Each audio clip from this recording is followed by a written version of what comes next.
লাম ইয়ালিদ ওয়া লাম ইউলাদ, আমি আল্লাহ কাউকে জন্ম দেই নাই, আমি আল্লাহ কারো কাছ থেকে জন্ম নেই নাই। ওয়ালাম ইয়াকুল লাহু কুফুয়ান আহাদ, আমার সমকক্ষ আর কেউ নাই।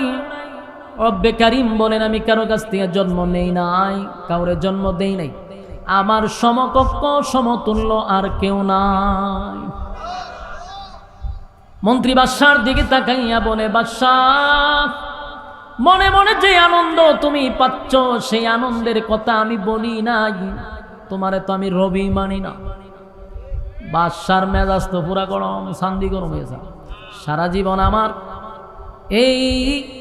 আমার অধীনে চললি, আমার দেওয়া বেতন খাইলি, আমার রাজ্যের ভিতরে তোরে ভালো একটা পোস্টে আমি দাঁড় করায় রাখছি, অন্ধ হওয়ার পরেও তোর সম্মান আর মর্যাদা আমি সব দিলাম। আজকে আমাকে তুই খোদাই মানুষ না? বলেন না, তোর চোখকে ভালো করছে। বলে আমার রব ভালো করছে। কার কাছে গেছিলি? তখন বলল অমুক একটা যুবক আপনার রাষ্ট্রীয় বেতনে, যাকে জাদুবিদ্যা শেখানো হয়েছে, এই ছেলেই আমাকে আমার রবের পরিচয় দিছে। বাদশাহ হয়তো তেহেরো দুই রান্তি সেনাবাহিনী পাঠাইল, পাঠাইয়া যুবকরে গ্রেপ্তার করছে। যুবকরে ডাক দেয়া হয়, যুবক আমার রাজত্বে শুধু আমাকে খোদা বলতে হয়, তুই কি আমারে খোদা মানুষ? বলেন না, আমার চোখে তুই কোনো খোদা উদা না, তুই একটা জালেম, এতটুকু আমি জানি। বাদশার তো মেজাজ গরমে রে, আমার রাষ্ট্রীয় বেতন দিয়ে আমি তোদেরকে ফালি, আর আমি খুদাই মানে না। যুবকরে গ্রেপ্তার করছে, রিমান্ডে তাকে নির্যাতন শুরু করছে। বল তোরে কে রবের পরিচয় দিছে? একত্ববাদী খোদার উপরে ঈমান আনার জন্য কে তোরে এই খোদার পরিচয় দিল? মায়ের খাওয়ার পরে যুবক বলল, অমুক জায়গায় একজন আবেদ, একজন পাদ্রী আছে, এই পাদ্রীর কাছ থেকে আমি আমার রবের পরিচয় পাইছি। দর্শিকে ওই পাদ্রী রে, মুসা নবীর যে ঈসা আলাইহিস সালাতু ওয়াস সালামের উম্মত, তারে গ্রেপ্তার করে আনছে। তো দলা হইল কয়জন? 3 জন ঈমান আনছে, 3 জন। এছাড়াও বহু মানুষ গুপে গুপে ঈমান আনছে, কিন্তু পরিচয় প্রকাশ্যে আসছে 3 জন, মন্ত্রী, যুবক, পাদ্রী। 3 জনকে গ্রেপ্তার করছি বাদশাহ।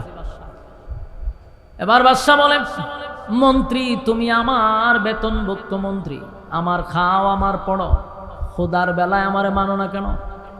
মন্ত্রী বলে, বাদশাহ জীবনভর আপনার কাছে ছিলাম, আপনারটা খাইলাম, আপনারটা পড়লাম, ঠিক অন্ধভাবে আমি যেমন অন্ধ ছিলাম, আমার কলবটাও অন্ধ ছিল।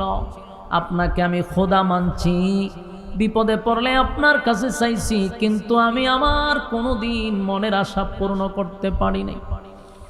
আমি জন্ম কোনোদিন এই চক্ষু দিয়া দুনিয়া আল্লাহ কেমন বানাইলো সেটা কোনোদিন দেখতে পাই নাই। আমার যে মা বাবা জন্ম দিছে সেই মা বাবা কেমন আমি কোনোদিন দেখি নাই। মানুষ আল্লাহ কেমন আকৃতিতে বানাইছে সেটাও কোনোদিন আমি দেখি নাই।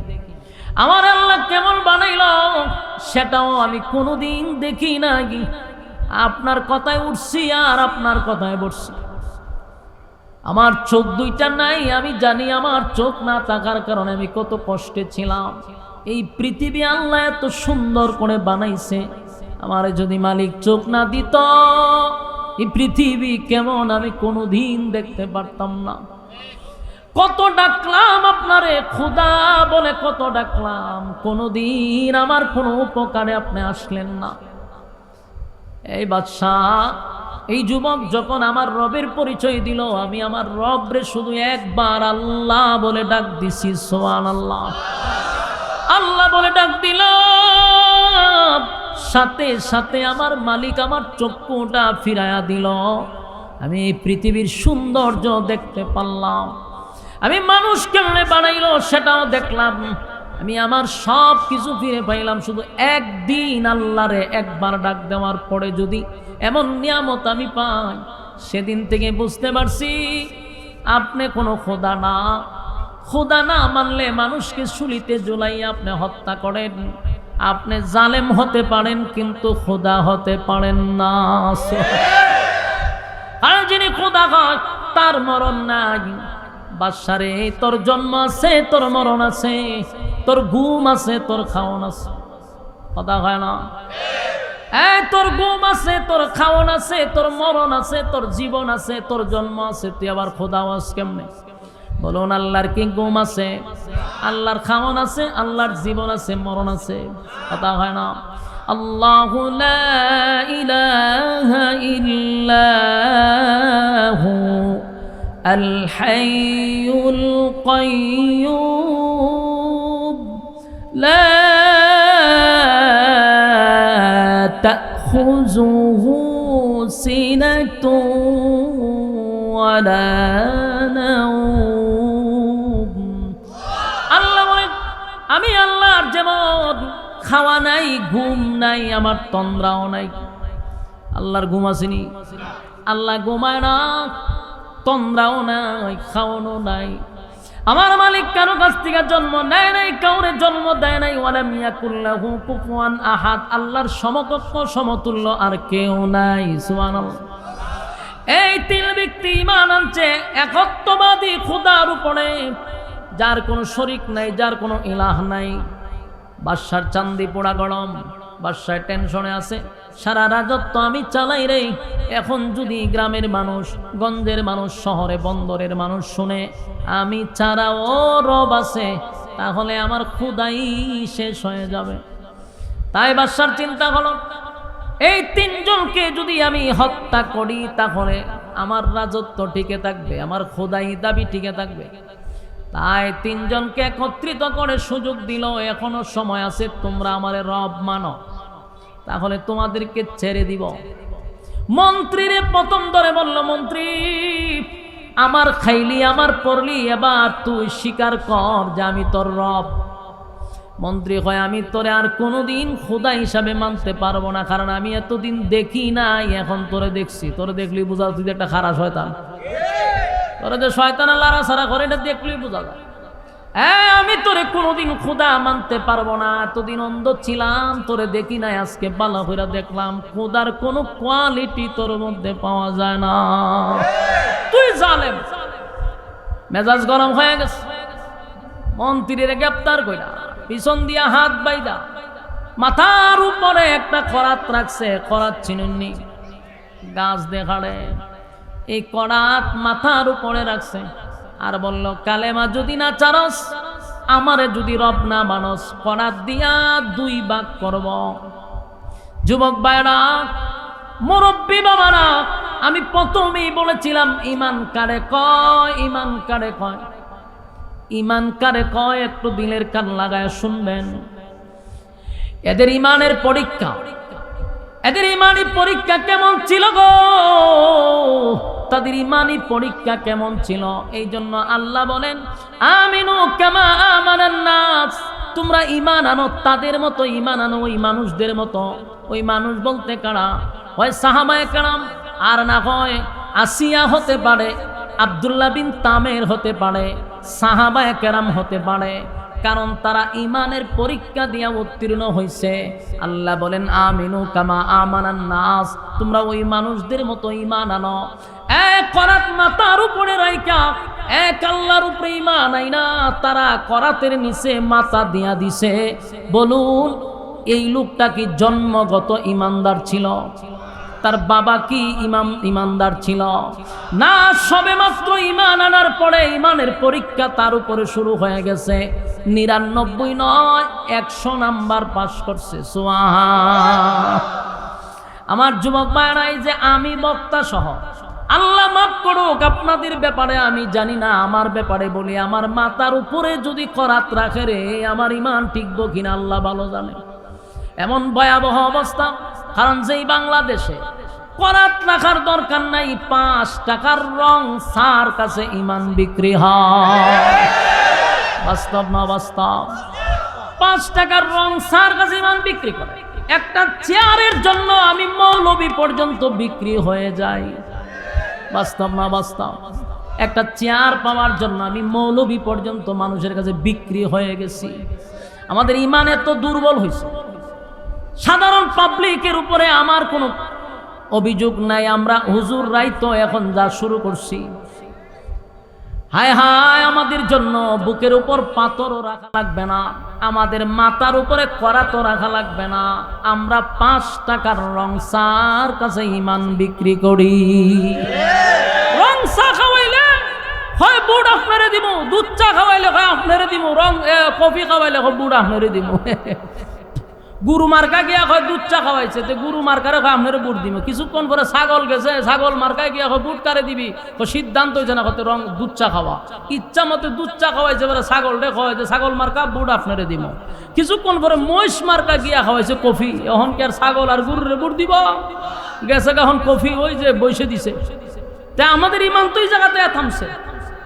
আমার যুবক ভাইরা, আল্লাহ বলেন আমিনু কামা আমানান নাস, ওই মানুষদের মতো ঈমান আনো যারা করাত মাথার উপরে রাইখাও কালেমা ছাড়ে নাই। মন্ত্রীরে করাত দিয়া 2 ভাগ করছে। হায় হায়, এই ঘটনাগুলি যখন আমরা পড়ি আমি নিজের মধ্যে আমার কম্পন সৃষ্টি হয়। আল্লাহ না করুক যদি আমারে করাতটা মাথাত রেখে হয় মৌলবী ঈমান ছেড়ে দেয়, আমি কতক্ষণ টিকা থাকুম এই চিন্তায় আমার ঘুমে ধরে না যে সর্বনাশ, কেমনে মাথাত করাত নিছে। করাত দিয়া যদি এইভাবে কাটতে তাকে বুঝেননি অবস্থাটা, একবার চোখ দিয়া কল্পনা করেন, ভাবা যায়। কিন্তু তারপরেও করাতের নিচে গিয়াও ঈমান দেয় নাই, জীবন দিয়া দিছে, ঈমান দিছে না। ঠিক কিনা বলেন?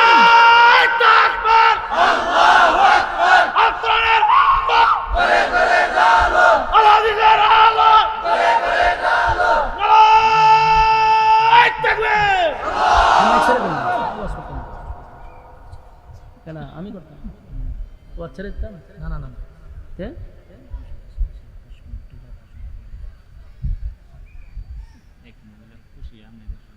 আচ্ছা, তো পরে মহিলারাও তো বক্ত করে। আচ্ছা, কালেকশনের কথা বলে ভাই ওয়াজ ছেড়ে দিতেই, আমার দ্বারা যেটা সম্ভব না এটা আমার দিয়ে করায় না, আমি ছেড়ে দিব। ওয়াজ হুজুর নিয়ে আসেন, ছেড়ে দিতেছি কথা। আচ্ছা, হুজুর আইলে আমি এমনি ছেড়ে দিব, অসুবিধা নেই। হুজুর আসলে ছেড়ে দিব, হুজুর নিয়ে আসলে ছেড়ে দিব ইনশাআল্লাহ। বিরক্ত লাগতেছে, আপনারা বুঝে লাইছি তো। কথাগুলি মনোযোগ দেন। 1 নম্বর হলো ইমানের পরীক্ষা। ইমানের পরীক্ষা আপনি আমাদের আসবে, ইমানের পরীক্ষা আসবে, এটা মাথায় রাখবেন। যখনই নিজের ইমানদার দাবি করব, শুধু মুখ দিয়া ইমান দাবি করলে চলবে না, অন্তরে ইমান থাকার দরকার আছে না নাই? আজকে যদি আপনি সবাইরে জিজ্ঞাসা করেন যে আপনার ইমান আসেনি, কেউ আপনাকে বলবে না হুজুর আমি বেঈমান, সবাই বলবে আমরা ইমানদার। ঠিক নেই? কথা হয় না? সবাই বলবে ইমানদার। যে 3 বেলা গাঞ্জা খায় সেও হয় আমি ইমানদার, যে সুদ খায় ঘুষ খায় সেও হয় ইমানদার, জীবনে কোনোদিন নামাজ পড়ে না, রোজা রাখে না, পর্দা করে না, এমন ব্যক্তিও বুক তাফা দিয়া হয় নামাজ না পড়লে কি তুই যে ইমান আছে? আরে বাপরে বাপ, বাপরে, আমি নিজে দেখছি ফাল দে উঠতে থাকা বেঈমান বলে ইমানদার মানে আমার ইমান আছে। তাহলে দেখা যায় সুদখোরেরও দাবি ইমান আছে, ঘুষখোরেরও দাবি ইমান আছে, চাঁদাবাজদেরও দাবি ইমান আছে। এরে যেই ব্যক্তি নামাজ নাই রোজা নাই সেও দাবি করে ইমান আছে। কেন দাবি করে জানেন? কারণ আপনি তার বেঈমান হওয়ার সাহস নাই। হ্যাঁ, আপনারা ইমানদার কইছে, আপনি কি ডাইরেক্ট বেঈমান হইতে পারবেন? কেন? ইমান মাফার থার্মোমিটার নাই। ইমান মাফা, ওরে আল্লাহ আওয়াজ দিন না, ইমান মাফার কি নাই? থার্মোমিটার নাই। জ্বর উঠলে একটা মেশিন বগলের নিচে রাখে, এটার নাম হলো থার্মোমিটার। টান দেওয়া বাইর করে দেওয়া যায় 360, 102, 160, এটারে হয় জ্বর মাফার মেশিন, থার্মোমিটার। ঠিক নেই? এখন যদি ইমান মাফার মেশিন থাকতো তাহলে আমি মৌলবী শুদ্ধ ধরা পড়তাম। কথা কেন? ইমাম ধরা পড়তো, বক্তা ধরা পড়তো, ফির ধরা পড়তো, নেতায় ধরা পড়তো। বক্তায় যখন আসতো ওয়াজ করার জন্য, কমিটিরা হয়তো হুজুর ওয়াজ করবেন, পরে আগে বগলের নিচে একটু আলগি দেন। ওয়াজ করবার আগে আমার বগলের নিচে একটা মেশিন ঢুকাই দিত, ঢুকাই হতো একটু খারিতন খারিতন। আমরা ইমান দিয়ে জিরুত ওয়াজ করেন লাগতো, হুজুর বাড়ির যান, মান সম্মান লয়ে বাড়ির যান। বাস্তব না বাস্তব? মসজিদের ইমাম সাহেব যে নামাজ পড়াইতো, হয়তো হুজুর নামাজ পড়াইবেন, পরে আগে বগলের নিচে আলগি দেন। ইমাম সাহেবের বগলের নিচে মেশিন ঢুকাই দিছে, টান দেয়া বাড়ি করে দেয়, ইমান জিরুত, হুজুর ইজ্জত লইয়া বাড়ির যায়। বাস্তব না বাস্তব? ফির আইসে মুরিদ করতো, ফিরের বগলের নিচে আলগি দিয়া থার্মোমিটার ঢুকাই দিছে। আয়াদের জিরু হুজুর মুরিদ করার লাগতো না, আপনি নিজের মান সম্মান লয়ে বাড়ি যান। নেতা এসে ভাষণ দিত, আগামীতে আমি দাঁড়াইছি, হয়তো নেতা আপনি বগলের নিশাল কি দেন, বগলের নিশাল কি দেন, মিশিং ঢুকাই দিত, টান দেবার করে হয়তো আপনি দিই মানুষ না, আপনারা নেতা মানুষ কেমনে বাড়ি যান। বাস্তব না বাস্তব? আল্লাহ বলে বাংলা তাকায়া দেখ, আমি তোর ইজ্জত আর সম্মান প্রকাশ্যে নষ্ট করি না। সুবহানাল্লাহ। একবার মনে মনে শুকরিয়া আদায় করেন রে, যদি আমার মালিক এই সিস্টেম চালু রাখতো, কোনো বক্তায় বক্তাগিরি করা সম্ভব ছিল না, কোনো পীর মুরিদান পিরাগি করার সুযোগ ছিল না, নেতায় নেতাগিরি করার সুযোগ ছিল না, কারণ প্রত্যেকটা মানুষ থার্মোমিটারের কাছে ধরা পড়ত। আল্লাহ কয় আমি মিশিং দিছি না তোরে নিজেরে শুধরানোর জন্য। আরে ভালোই জিজ্ঞা, আমি জানি বল না তোর ভিতরে কি পরিমাণ ঈমান আছে, তাই ভালো হ, এখনো সুযোগ দিছি, আমি প্রকাশ্যে বান্দা তোদেরকে বেইজ্জতি করি না। আমার নবী আল্লাহর কাছে দোয়া করছে, মালিক গুনার কারণে আমার উম্মতকে আপনি প্রকাশ্যে লজ্জা দিয়েন না। আমার নবীর এই দোয়ার কারণে আজকে ফিরাগি করতেছে, বক্তায় বক্তাগিরি করে, ইমামে ইমামতি করে, ঠিক নেই? আমার যুবক ভাইরা, ওই অন্ধ মন্ত্রী সকন দাঁড়াইয়া করাতির সামনে দাঁড়াইয়া সাথে সাথে জীবন দিয়া দিছে, কিন্তু ইমান বিক্রি করে নাই। সুবহান, ইমান কারে কয়, ইমান কারে কয়? সুবহানাল্লাহ, সুবহানাল্লাহ।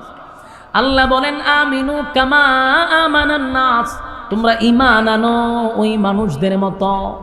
এবার বলুন আর আছে কয়জন? বুঝলা লাইছুন?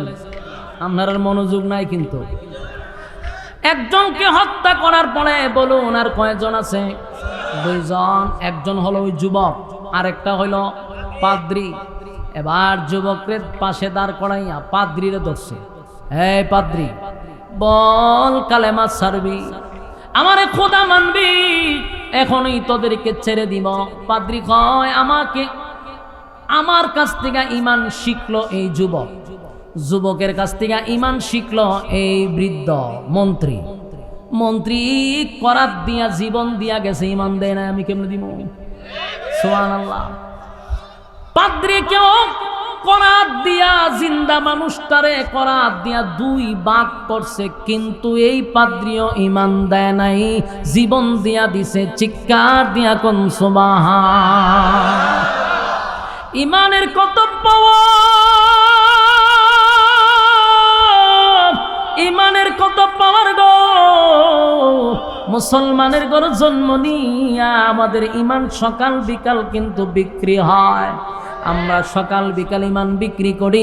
হায় আফসোস, হায় আফসোস, এই লোকটা সবে মাত্র কালেমা পড়িয়া জীবনটা দিয়া গেল, কিন্তু ঈমানটা দিল না। বাদশার চান্দি পোড়া গরম একটাও বাঁচতেছে না, সব জীবন দিয়া দিতেছে, কিন্তু ঈমান দেয় না।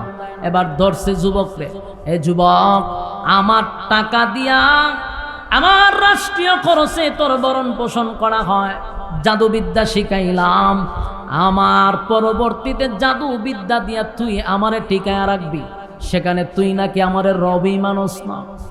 এখন দুইজনকে হত্যা করলাম তোর চোখের সামনে। যুবক রে, এখন বল তুই কি আমারে রব মানস নাকি তোর এই হালত করব?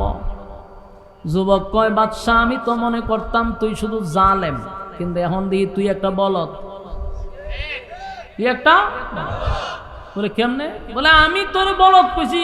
বাদশা কোন অ্যাঙ্গেল থেকে? বলে 70 অ্যাঙ্গেল থেকে দিই তুই বলদ। কারণ যেই লোকটার কাছে আমি কালেমা পড়লাম, একত্ববাদী খোদার উপরে ঈমান আনলাম, সেই লোকটাকেও তুই হত্যা করলি।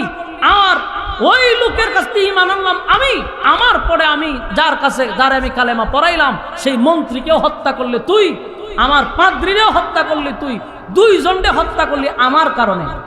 আর আমি বুঝি অন্তরে খোদা মানো, বাপলে কেন এলে তুই বল?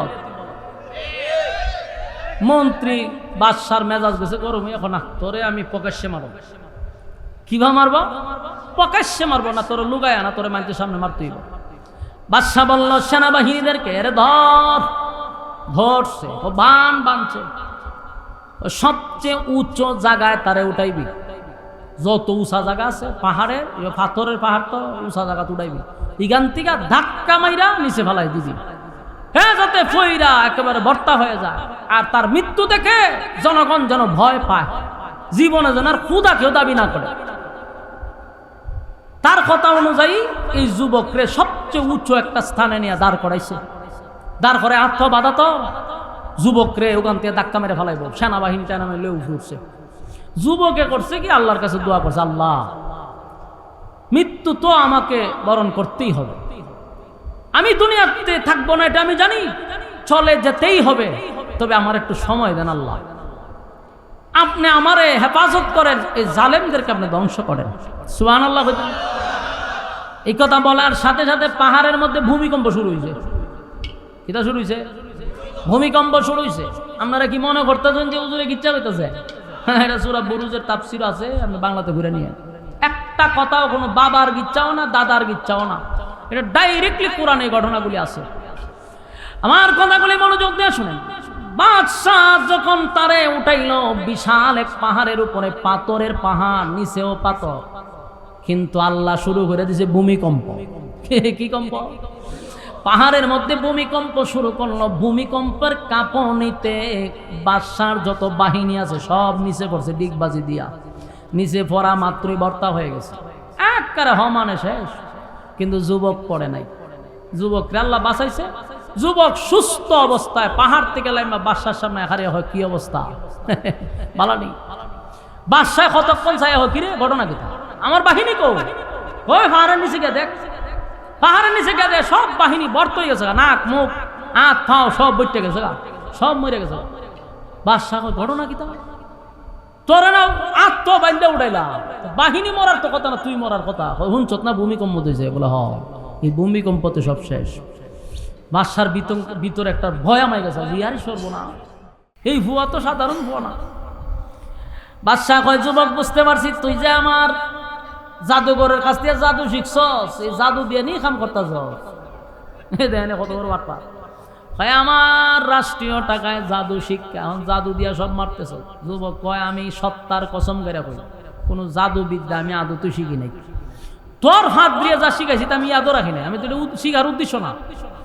আমি যা ঘটনা ঘটছে তা আমিও জানি না, আমার রব ঘটাইছে। বাদশাহ কয়, যাওই খোঁজ, আমি যা বুঝার বুঝছি, তুই জাদু দিয়া করস, কয় বালা কথা। এখন আবার সেনাবাহিনীরে কয়েক কাজ কর, এই যুবকরে ধইরা একবারে ডাইরেক্ট লয়ে যাবে সাগরের মাঝখানে। সাগরের মাঝখানে নিয়ে হেরে মুখ টুক বাইন্দা আত্ম বাইন্দা সাগরের মাঝখানে ছেড়ে দিবি, হ্যাঁ, মাছে টাছে খাই দিলে সব মরে যাবো। সেনাবাহিনীর এরা দৈরা লইয়া এই যুবকরে দৈরা লইয়া গেছে সাগরের মাঝখানে। এখানে গিয়ে যুবক আবার দোয়া করে, আল্লাহ আর একটু সময় দেন, বাদশার একটু খেলা দেখাইলই। আল্লাহ সাগরের মাঝখানে আবার ভূমিকম্প শুরু, যেমন জোর তুফান দিছে, নৌকা উল্টাইয়া, নৌকা ডুবাইয়া, সব তীরে পানিতে সুবাইয়া টুবাইয়া সব। এটা বন্ধ করে আনছেন ভাই, ইতার যুগ নিয়ে হন আছে, সাইলেন্ট করুন। ওই নৌকা ডুবাইয়া বাতাসে হগল সেনাবাহিনীরে পানিতে সুবাই সব মেরে নিছে। সুবহানাল্লাহ, জানি মাইরা লাইছে, জনমের মায়ের খাওয়াইছে, কিন্তু যুবকের কিছুই হয় নাই। এখানে সুবহানাল্লাহ, যুবক বাদশার সামনে আবার খারিছে, কিতা খবর? বাদশাহের দিকে আবার ব্যবহার হয়েছে, মাথা তাপ দিয়ে হয়, ঘটনা কিতা, আমি না ভাড়াইলাম সাগরের মাঝখানে তোরে হত্যা করার জন্য, হয় হত্যা তোর সব সেনাবাহিনী শেষ। বাদশার ভিতরে কম্পন সৃষ্টি হয়েছে, যে লক্ষণ তো খুব খারাপ, এই ফুলারে তো মারণ যেত না, এই ফুয়া সাধারণ ফুয়া না। বাদশা টেনশনে পড়ছে, হনে গিয়া হয়, ভাই তুই ক তোরে মারণ কেমনে, আমি আর হাঁটতেছি না, আমি ব্যর্থ, তোর অত্যাচারে আমি অতিষ্ঠ, আমি আতঙ্কে দেখি আমার ঘুম হয় না। বলে তোরা তো চিন্তা করে, বলে আমি তো চিন্তা করবো, কারণ আমি খোদা দাবি করেছি, তুই থাকলে মানুষ আমার খোদা মানত না, তুই বেড়ে যে গিয়া। যুবক কয়, আমি তো আমার এমনি মারতে পারবি না, তো কত কেমনে মার তুই, রাতের ঘুম হারাম করছ তুই, কোনোভাবেই তোরে মারণ যায় না। যুবক কয়, আমার মারাটা কি তোর খুব বেশি জরুরি? বলে হ। বলে কারণটা কি? তা বলে ভিতরে ভয়। কি ভয়? কই তুই যদি তাকস দেশের মানুষ আসল রবের পরিচয় জানবে, আমারে খোদা মানবে না। নাউজুবিল্লাহ, চিন্তা করছেন? যুবক কয়, এই ঘটনা? বলে হ। বললে তোর অসুবিধা নাই, আমারও যদি মারতে চাও তাহলে আমার পরামর্শে আমাকে মারতে হবে, আমি যেইভাবে কমু এইভাবে হইলে আমার মারতে পারবা। বাদশা কই তুই যেমনে কস এমনি হইব। যুবক কইল ঠিক আছে, তুমি একটা কাজ করো, তোমার রাষ্ট্রের যত মানুষ আছে, তোমার রাজত্বের ভিতরে যত নারী পুরুষ আছে, কেউ গড়ে থাকতে পারবে না, সবগুলার একটা বিশাল মাঠে একত্রিত করবা, আর এখানে একটা স্টেজ করবা, স্টেজে আমার দাঁড় করাইবা, আর আমি আমার রবের কথা বলছি, এই রবের নাম নিয়ে তুমি তীর মারবা, আমার বুকে লাগবে, আমি মারা যাব। সুবহানাল্লাহ। বাদশা কোনো অসুবিধা নাই, কইলো যে একটা লোকও গড়ে থাকতে পারতো না, যদি কোনো লোক গড়ে থাকে তাহলে কিন্তু হইতো না। বাদশা কই প্রয়োজনে কস প্রায়ার করে মেরালাম ওসব তুই নাই তুই। আচ্ছা কোন যান ডক্টরেট যদি কয় বলে আগামীকালকে আপনারা ঢাকা আইসেন, আপনাদেরকে চা খাওয়াবো, যাইবো মানুষ? ভাইজলামি করার জায়গা না। কিন্তু যদি ঘোষণা দেয় যারে গড়ে পাওয়া যাব হেরে ক্রস ফায়ার করা হবে, কেউ গড়ে থাকবো? এ কথা কয় না, আমি হুজুরে গড়ে থাকতাম না, বলে সব বনাস ক্রস ফায়ার করবো, মেরে লইব, সব দল হইব। কথা কই না দিই এই বাসায় রম জারি করছে, গড়ে ফেলে মেরলাম, সব মানুষ আর ঘরে রয়েছে না, সব এক জায়গায় এসেছে, নারী পুরুষ সব আসছে। বাদশাহ ওই যুবকের কথা অনুযায়ী স্টেজের মধ্যে ছেলেদের দাঁড় করাইছে। বলে এখন কি করতাম? হয় আমাকে মারতে গেলে আমার রবের নাম নিবি, এত জুড়ে নিবি যেন এখানে উপস্থিত সব মানুষ শুনতে পারে। যুবক সব মানুষ শোনার পরে আমাকে তীর মারবি, আমি মারা যাব। সবার সামনে যুবক বলল আমার রবের নাম নিয়ে আমাকে মারলে মরবো, এর আগে মরবো না। বাদশা ওই যুবকের নাম নিয়ে বিসমিল্লাহ আল্লাহু আকবার কই তীর মারছে, বুকে আয়া ঢুকছে, যুবক মারা গেছে। যুবক মারা গেছে। ঘটনা শেষ না, ঘটনা তো শুরু হইছে, কিন্তু আপনারা ধৈর্য নাই, এমাদা হইতে যে হুজুর কালেকশন করুন, অতকার নাম সাইদুল্লাহ সাফি ভাই কালেকশন করলো, তাই আমি এখন কিতা করতাম? হুজুর আইসি তো হুজুরে লই আইব, কিতা কথা আমি সালাইতাম নি, আপনি বলে সালামু আমার অসুবিধা সালাইতাম না, বউ বুঝি না, ইতা বই আলাপ হুজুর যদি আইতে স্যার অসুবিধা, আমি চালাই যাই, অসুবিধা নাই, হুজুর আইলি সারো, অহন হুজুর নাই বারা করলে একটু চালাইয়া যায়, কিতা কো? আচ্ছা তো অসুবিধা নেই বোন। খালি ঘটনা কিন্তু শুরু হয়েছে না শেষ, খালি শুরু। যুবক রে মাইরা বাদশা চাইছিল এখানে দামা চাপা দিয়া মিডিয়া টিডিয়া সব বন্ধ করে দিত। কথা বুঝছেন নি? যে যে নিউজ টিউজ বাড়িছে সব সাংবাদিক রয়েছে রে, আর ফসার ফসার নাই মেরে লইছি, অন আমি নিশ্চিন্তা রাজত্বে বসে আবার খোদা দাবি করবো। কিন্তু ঘটনা তো ভিন্ন। যুবকরে যেই মাত্র মারছে উপস্থিত সমস্ত দেশের মানুষ কয় ঘটনাটা কি? তা ঘটনাটা কি? এত চেষ্টা করলো বাদশা যুবক তারে মারার জন্য, পাহাড়ের উঁচু টিলায় নিল, সেনাবাহিনী মারা গেল, সাগরের মাঝখানে নিল, সেনাবাহিনী মারা গেল, করাত দিয়ে চেষ্টা করলো, সব শেষ, যুবক মরে না। কিন্তু এখন কি ঘটলো? এই রবের নাম নেওয়ার সাথে সাথে যুবক মারা যায়। রবটাকে সুবহানাল্লাহ, এটা কোন রব? সব দেশের মানুষ বলল এই যুবক যেই রবের উপরে ঈমান আনছে আমরা সবাই সেই কালেমা পড়ে ঈমান আনলাম। চিৎকার দিয়া কোন সুবহান। একটা জবান বন্ধ রাখবেন, বলেন আল্লাহু আকবার, আর জোরে কোন আল্লাহু আকবার। এই ঈমানের আওয়াজ দিয়া বলেন আল্লাহু আকবার। বাদশা চাইছিল সব শেষ করতে, কিন্তু ঘটনাকালী শুরু হয়েছে। এবার দেশের সব মানুষ কালেমা পড়ে আনিছে ঈমান। আচ্ছা কোন চান? বাদশার টেনশন আছিল কয়জনে লইয়া? 3 জনে লইয়া, রাতের ঘুম হারাম। এখন ঘটনাটা কি করছে? দেশের সব মানুষ আসেন 3 জন, দেশের সব মানুষ। বাদশা হয় হে নিজেও মরল, আমার জ্বালায়া মারল। মরলি তো মরলি রে, সব দেশের মানুষে কালেমা পড়াইয়া মরলি। কিন্তু আমি প্রথমে বলছি বাদশা কি সাধারণ বাদশা ছিল না, জালেম। এই বাদশার কথা কোরআনে বলছে কত বড় জালেম। যেই লোকটা 3টা মানুষের কালেমা সহ্য করতে পারলো না, 3টা লোক তারে খোদা মানে না, এই জন্য সে সহ্য করতে পারলো না, 3টা লোককে সে হত্যা করলো। এখন দেশের সব মানুষ কালেমা পড়ে ঈমান আনছে। এই বাদশা এর পরেও চিন্তা করলো না যে দেশের সব মানুষ যেহেতু কালেমা পড়েই ফেলছে তাহলে শেষ করে দিই। হে কয় না, আমার যারা রব মানবে না এরারও আমি দুনিয়াতে থাকতে দিব না। নাউজুবিল্লাহ। চিন্তা করেন, একবারও চিন্তা করছেন জনগণ দিয়ে তুই বাদশা? হ্যাঁ, কথা কয় না? জনগণ দিয়েই তো তুমি প্রধানমন্ত্রী, কথা কয় না? জনগণই যদি না থাকে সাতার প্রধানমন্ত্রী দিয়ে কি করা? তোমার পিছনে যদি জনগণই না থাকে, তোমার মতো নেতা দিয়ে আমরা কি করব? তোমার পিছনে তো জনগণ নাই। স্বৈরাচার রাজত্ব চালাইছে, একবারও চিন্তা করছে না দেশের জনগণ আমাকে চায় না, দেশের জনগণ আমাকে সহ্য করতে পারতেছে না, কিন্তু জোর জবরদস্তি কইরা থাকতেইব, চালাইতে হবে। বিস্ফোরণ ঘটছে না? ঘটছে না? হ্যাঁ, বেশি চিপলে কিন্তু সমস্যা, বেশি চিপলে তিতা হয়।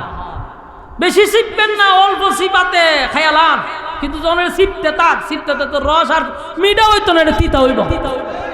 16 বছর মানুষের মনের বাহিরে গিয়ে যুদ্ধ করছে, বিস্ফোরণ করছে। জমিনও ভাড়া দিতে পারছো, আসমানও ভাড়া দিয়ে যেমন লাগছে, কথা কয় না? শিক্ষা গ্রহণ করো। আল্লাহ বলেন এই জালেম শাসক কালেমা পড়ার কারণে সে সিদ্ধান্ত নিছে, কত মাথা গরম। এটা নেতানিয়াহুর মতো পাগল। ওই বিনিয়ামিন নেতানিয়াহু আছে না, নষ্ট এই সূরার মতো, সে রক্ত পিপাসু, রক্ত দিয়া তার পিপাসা নিবারণ করে। কত লক্ষ মানুষ মারলে পরে তার রক্তের পিপাসা নিবারণ হবে সে নিজেও জানে না। কিন্তু যাই না রাখ, এই রক্তের খেলা একদিন বন্ধ হবে, গোটা বিশ্বে কালেমার পতাকা উড়বে ইনশাআল্লাহ। ইমাম মাহদির নেতৃত্বে গোটা পৃথিবীতে আবার ইসলাম কায়েম হবে। এই নেতানিয়াহুদের পিছনে যারা এখন শেল্টার দিচ্ছে তারাও জমিনে থাকতে পারবে না ইনশাআল্লাহ। সব কিছুর একদিন প্রতিশোধ নেওয়া হবে। ঠিক তেমনি ভাবে অতীতে যত জালেম ছিল, এই নেতানিয়াহুর মতো জালেম কিন্তু অতীতেও ছিল, থাকতে পারছে? কথা হয় না? পৃথিবীতে কোনো জালেম টিকতে পারে নাই। হয়তো কাউরে আল্লাহ ছাড় দেয়, ফেরাউনও 400 বছর রাজত্ব করছে, ছাইরা দিছে। হ্যাঁ, কথা কই না? ছাইরা দিছেন না? আল্লাহ ছাড়ে না, ছাড় দেয়। 16 বছর আল্লাহ ছাড় দিছে, ছাইরা দিছে না, কিন্তু কথা হয় না? অতীত থেকে যারা শিক্ষা গ্রহণ না করে তারাও কিন্তু বিচ্যুতি হয়। হ্যাঁ, কথা কই না? যেই মালিক ইজ্জত আর সম্মান দিয়া চেয়ারে বসায় রে, এই মালিক কিন্তু জুতা দা ফিরাইয়া বাল্লামা।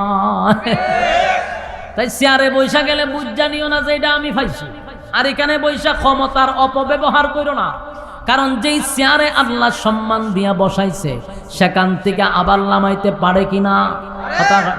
তাই দেশের সব মানুষ যখন কালেমা পড়ছে, তখন এই জালেম শাসক যখন গর্ত খনন করা শুরু করছে, পাইছেননি গর্ত? গর্ত পাইছেননি? আল্লাহ কি বলছিল? ওয়াসসামাই যাতিল বুরুজ ওয়াল ইয়াউমিল মাউউদ ওয়া শাহিদিন ওয়া মাশহুদ। 4টা কসম করছে। আমি ওয়াজ করি আমাদের, আর সব সাইয়ের হুজুরের ভাই, হুজুর কি হামাদা যাইতাছে কেন আইতাছে, তাইলে তো হুজুরে দেখবা নই। তা আমি যাই একটা বললাম, এটা আর শেষ করবলে দিলাই না। ঘটনা খালি মজাটা রয়েছি, আপনারা চাই রয়েছেন সব হুজুরের ভাই। আর টিউব লাইট যেখানে জ্বলে, এখানে মোমবাতির দাম আছে নি? মোমবাতির আর আলো থাকবে না। আয়া বর্জন টিউব লাইট, আমি মোমবাতি বাতি লিখে গেছে গা। যাই হোক, ইনশাআল্লাহ হুজুর যেহেতু আসছে কথা বলবেন, আপনার কপাল বাড়া। আয়া বড় হুজুরে টাস করে, আমি 3বার দাওয়াত দিছি, আমার দাওয়াতও জানা। এই বিচার দিয়ে গেলাম, 2বার দাওয়াত দিছি, পুষ্টারের নাম দিছি, জানি না আমার মাহফিল তাই না। কলজাটা দিয়ে মহব্বত করি, কিন্তু খামো না তো। আর আপনার এখানে দিয়ে আমার আগায় বলিস রাখ, এরপর আমরা দোয়া করি, কিতা করবো? মাহরুম হইলো, আমরা দোয়ার শেষ নাই। কিন্তু আমি দাওয়াত দিছি, হুজুর জানি না। অনুজুর শেষ করে লাই আমরা 5টা মিনিট। আচ্ছা, আপনার কপাল বালা, কপালটা বালা বোন। এই মাদ্রাসার উদ্যোগে আজকের এই মাহফিল, ঠিক না? মাদ্রাসা মসজিদ কি এমনি এমনি চলে? কওমি মাদ্রাসা, এটা কওমের দ্বারাই পরিচালিত। আপনারাই মাদ্রাসার সাথে যতদিন থাকবেন, মাদ্রাসা উন্নতি হবে ইনশাআল্লাহ। হ্যাঁ, লড়াচড়া করুন, হাত তোলেন, হাত তোলেন, হাত তুলেন, মাশাআল্লাহ, সবাই তুলেন, সবাই তুলেন, হাত তুলেন, আবার লামায় হাত তুলেন, বিসমিল্লাহ কর, বিসমিল্লাহ কর। ওই ফকড়ার দোকান, ফকড়ার দোকান, সবাই দোকান, যার যতটুকু আছে ফকড়ে সবচেয়ে বড় নোটটা বাইর করবেন। 100 কন, 200 কন, 500 কন, জলদি জলদি জলদি করেন, জলদি। জলদি, কেউ খালি হাতে ওঠেন, মাদ্রাসা ছাত্র গো, জলদি করেন, কেউ খালি হাতে যাবেন না, একজনও না দিয়া মোনাজাতে শরীক হবেন না ইনশাআল্লাহ, জলদি করেন। হ্যাঁ হুজুর, আপনার হুজুর কই করেন, জলদি করেন, দেখলে বাড়ান, জলদি রুমাল ধরো, রুমাল মাদ্রাসা ছাত্র না, জলদি করেন ভাই, বেক করেন না, মাদ্রাসার ছাত্র যারা আছে জলদি জলদি জলদি জলদি করো। আপনারা পকেট থেকে বার করেন, বাইক করে মুঠ করে রাখেন, 150, 200, 500, জলদি জলদি করুন, কেউ যেন আমরা খালি হাতে না যাই। আল্লাহ তাআলা আপনাদের দানের বরকতে, এই দানের বরকতে রাস্তাঘাটের অ্যাক্সিডেন্টে আল্লাহ বাঁচাই দিবে, ক্যান্সার থেকে আল্লাহ বাঁচাই দিবে, প্যারালাইসিস থেকে বাঁচাই দিবে, বিপদ আপদ থেকে আল্লাহ হেফাজত করবে দানের মাধ্যমে। মেহেরবানি করে আমরা কেউ খালি হাতে না যাই। আর এই কথাগুলির উপরে বলনেওয়ালা শুনলেওয়ালা উভয়কে আল্লাহ সহিভাবে আমল করার তৌফিক দান করো, সকলে বলে আমিন। আমাদের সাইফুল্লাহ সাদি ভাই খুব মহব্বতের মানুষ, ইনশাআল্লাহ যেহেতু সম্পর্ক ভালো আছে, আসা যাওয়া থাকবে, কোনো অসুবিধা নাই, ইনশাআল্লাহ আবারও দেখা হবে ইনশাআল্লাহ। সবার কাছে দোয়া চাই। আসসালামু আলাইকুম ওয়া রাহমাতুল্লাহি ওয়া বারাকাতুহু। যিনি আসছেন আর ওনার ব্যাপারে পরিচয় করা মানে ওনারে শুরু করা, বাংলার এক কিংবদন্তি ওয়াজের মাঠে আমার জন্মের আগ থেকে ওয়াজ করে, সুতরাং ওনার ব্যাপারে পরিচয় দেওয়া, ওনারে শুরু করা।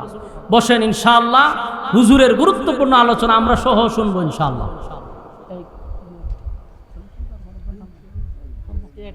হুজুরে বসাই দেন, বসেন, আমরা লড়াচড়া না করি। না না না, সব বলেন, না না আমি ওখানে যাব, না না না, ও একটা স্ট্যান্ড লাগা, স্ট্যান্ডে দিয়ে দেন, স্ট্যান্ডটা কই এখানে লয় মো, এখানে না খারিয়া না, খারিয়া খারিয়া, এই এটা ঠিক করে, এই মাইকিতে ওষুধ বিক্রি করা, এটা কি থেকে আমি কিটা কইলাম, আওয়াজ আসেনি দেখেন।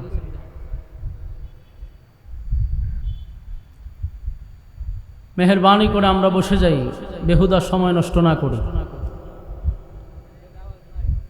দোষ তো মাইক ম্যানের না, এর আর কোনো দোষ, যেগুলো সাইফুল্লাহ ভাইয়ের, সাইফুল্লাহ সাদি ভাইয়ের সমস্ত দোষ। আপনারা কথা বললে ওনার সাথে বলবেন, মাইক ম্যানদের অনর দোষারোপ করে কোনো লাভ নাই। উনি মাহফিল আনতে গেছে পুরা গ্রামবাসী কমিটি নিয়ে, 100 বার বলছি আপনি আমার নিবার আগে বুঝা শুনে নেন, আমার কিছু দেন আর না দেন ফ্যান্ডেলের দরকার নেই, আমার মাইকটা ভালো দিয়েন এবং ভালো একজন অপারেটর আনবেন। উনি এই কথা আমার সাথে স্বীকার করে আমার আনছে। এখন তো মাইক ম্যানের দুঃসা কোনো লাভ নাই।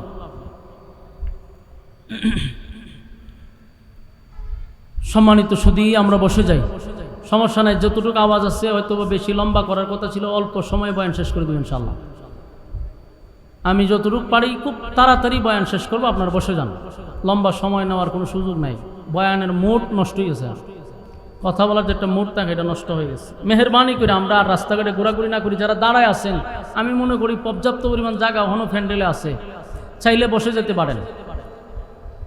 দেখেন, আমি একটা কথা বলছি যে গল্প করার সুযোগ কালকেও আছে, কিন্তু মাহফিলটা শোনার সুযোগ কালকে নাই। এই দিকটা খেয়াল করে আমরা বসে যাই। আর আমি যতটুকু জানি সান্দিয়াড়া আলেম ওলামাদের একটা মিলন মেলা, এখানে যতটুকু শুনছি বেশি গড়ে গড়ে আলেম, গড়ে গড়ে আলেম। তো উলামায়ে কেরাম যেই এলাকায় বেশি থাকে, এই এলাকার মানুষগুলা থাকে সভ্য ভদ্র। কেন? আলেমদের একটা প্রভাব তাদের উপরে পড়ে। তো এই গ্রামের মধ্যে আলাদা একটা রহমত বরকত থাকার কথা, যেহেতু উলামায়ে কেরাম বেশি। এই জন্য আমিও জানি আপনারা খুব ভদ্র। মেহেরবানি করে আমরা বসে যাই, মেহেরবানি করে বসে যাই। প্রত্যেক ঘরে ঘরে নাকি আলেম আছে। আর এমন ব্রাহ্মণবাড়ি এটা আলেমদের শহর, ঠিক না? শ্রোতা যদি থাকে 1700, থাকে আলেম। আরে বাপরে বাবা, উলামায়ে কেরামের ঠেলাই পাওন বেড়া। আল্লাহ তাআলা এই জমিনকে আরো উর্বর করুক, আমিন। এই জন্য ব্রাহ্মণবাড়িকে শহীদ বাড়িয়া বলা হয়। সবচেয়ে বেশি শহীদ ইসলামের জন্য, দিনের জন্য যারা রক্ত দিছে, বেশিরভাগ সারা 64 জেলার মধ্যে যদি আপনি পার্সেন্টেজ হিসাব করেন, এটা হলো ব্রাহ্মণবাড়িয়া। যদিও এখানে খারাপও আছে, ভালো আছে।